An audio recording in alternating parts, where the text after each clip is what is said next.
దేవుని వాక్యం వినే పరిస్థితులు లేవని పెట్ట కథలో, లేకపోతే కాకమ్మ కథలో, లేకపోతే చెట్టు చాటున ఆదాము ఉన్నాడు, చెట్టు కింద నతానీయులు ఉన్నాడు, చెట్టు పైన జక్కయ్య ఉన్నాడు, ఇక ఈ విషయాలే చెప్పుకుంటూ పోతే సంఘం సంపూర్ణతలోకి రాదు. బైబిల్లో రాయబడిన విషయాలు మీకు అర్థం అవ్వాలి. కొంత చరిత్ర కూడా సేవకులుగా మేము మీకు చెప్పాలి.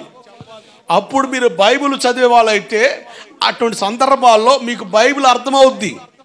ఓహో, సేవకుడు చెప్పాడు కదా ఈ సందర్భాన్ని బట్టి అని నువ్వు చదివేటప్పుడు కాస్త వివరణ నీకు అర్థమవుద్ది. అసలు బొత్తిగా బైబిల్ చదవవు, అసలు వాక్యమే వినవు, ముసలం ముచ్చట్ల మీద ఉన్న ఇంట్రెస్ట్ దేవుని వాక్యం మనకు లేదనుకోండి, అసలు నీకు ఇటువంటి విషయాలు అసలు రవ్వంత కూడా ఎక్కవు. అయితే ఒకటి గమనించు, బైబిల్లో ఏది రాయబడ్డా అది మన కొరకే. మనకు అవసరం లేని వాటిని బైబిల్లో సమకూర్చలేదు, ప్రస్తావించలేదు. పరిశుద్ధ గ్రంథంలో ఏదైనా ప్రస్తావించాడంటే అది ఖచ్చితంగా మనకు అవసరమే. దేవుడికి స్తోత్రం కలుగునుగాక.